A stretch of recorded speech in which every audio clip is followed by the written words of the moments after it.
O que fazer para ajudar um parente, uma pessoa que está próxima, muitas vezes ao seu lado, o seu cônjuge, o seu filho, que está tendo crises de pânico, que está com sintoma e síndrome do pânico neste momento?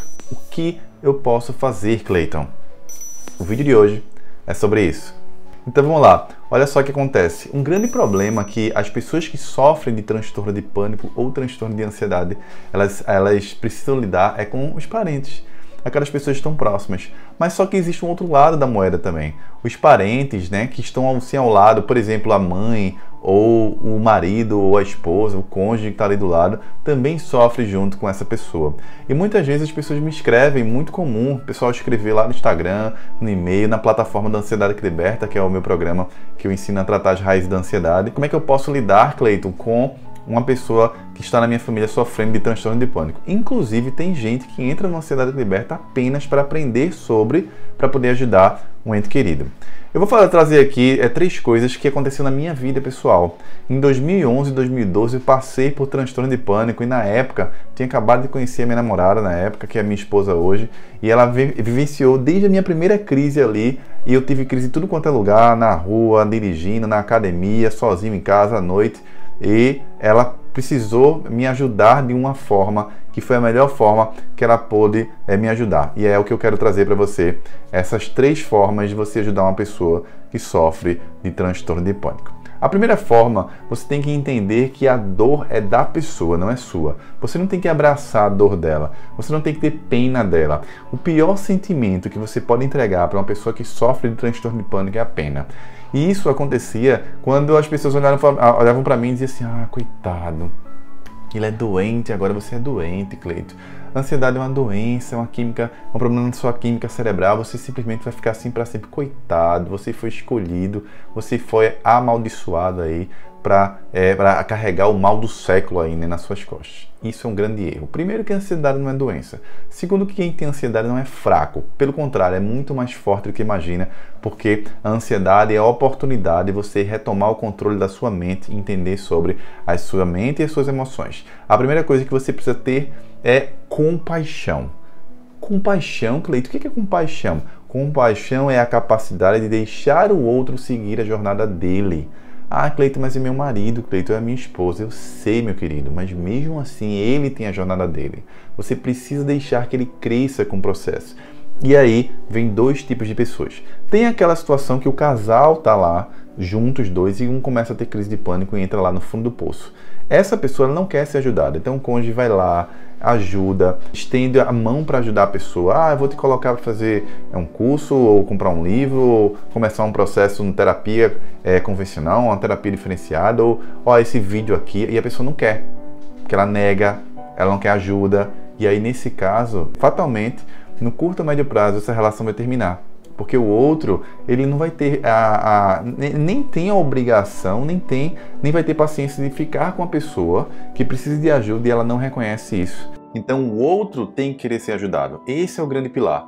Então eu lembro que a minha esposa, ela não abraçava a dor, a minha dor para ela. Ela não tinha pena de mim, ela simplesmente permitia que eu passasse pelo processo e ajudando, buscando conteúdo, livros que pudessem me trazer compreensão, que é o primeiro pilar para você começar a sair desse processo. Só que eu queria sair daquele processo. Eu tinha e tenho persistência, eu sou uma pessoa muito persistente, a minha mola é a minha habilidade mestra, a minha crença mestra, que a persistência vence qualquer coisa, e simplesmente eu buscava alternativas de tratar a causa emocional do problema.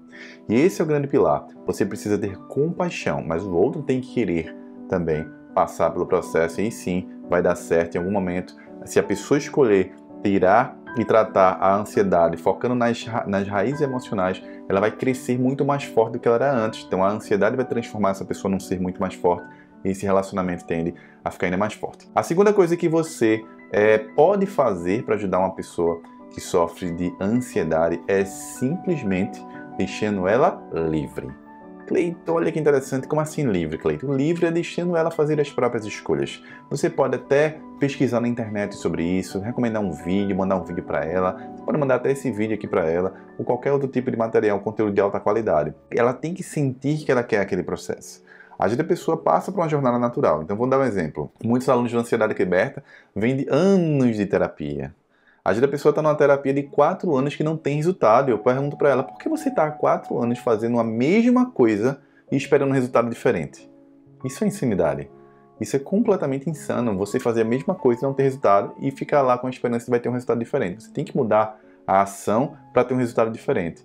E aí, mas só que ela quis ficar naquela, ela quis passar por aquilo. Tem pessoas que querem passar um tempo na dor para depois buscar ajuda. Tem pessoas que já buscam ajuda imediata, tem pessoas que querem ler livros antes, tem pessoas que querem passar por um programa de autodesenvolvimento, tem pessoas que querem fazer sessões de hipnose, sei lá, de terapia. É a pessoa que escolhe, você dá as opções, mas tem que deixar ela livre. Não precisa forçar, é muito comum. Eu atendo em consultório muitos adolescentes que sofrem de ansiedade, né? Sobretudo naquele período ali de Enem, né? Que o pessoal está submetido a provas de alto rendimento, sobretudo os candidatos à medicina. É muito comum em consultório atender pessoas, adolescentes que estão aí prestando vestibular para medicina e sofrem de ansiedade. Então o pai quer ali, às vezes, quer impor, você tem que fazer, você tem que tratar assim, assim, assado. Isso vai causar ainda mais pressão na pessoa. Então tem que deixar ela livre, simplesmente deixar que ela se torne aí um autor, né, da jornada dela, seguir a própria jornada. A terceira coisa que você pode fazer é simplesmente tendo paciência. Isso realmente é essencial, paciência. A pessoa que sofre de transtorno de pânico, muitas vezes ela vai querer falar, muitas vezes ela vai silenciar, mas você precisa desenvolver a paciência, ouvir a pessoa, porque é uma dor que só quem passou sabe. Eu lembro quando eu tinha minhas crises, eu ligava para minha namorada e ficava horas falando. Às vezes eu não sabia lidar com aquilo, eu ficava falando, ela só me ouvia. A pessoa não precisa falar nada, você tem que falar nada. Não fala nada, só ouve e sente.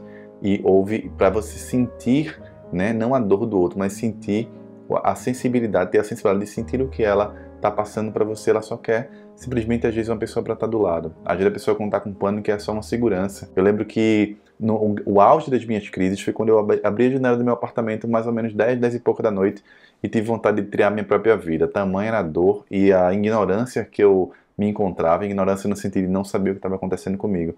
Eu abri a janela e disse, eu vou tirar a minha vida agora. Peguei meu telefone e aí eu nem queria tirar. Não era que eu queria tirar, mas eu não tinha controle sobre isso. Minha mente, minhas emoções estavam naquele redemoinho. Eu peguei o telefone, liguei para minha namorada e disse, vem dormir aqui, porque eu não quero dormir sozinho essa noite. E ela veio e ficou lá de boa.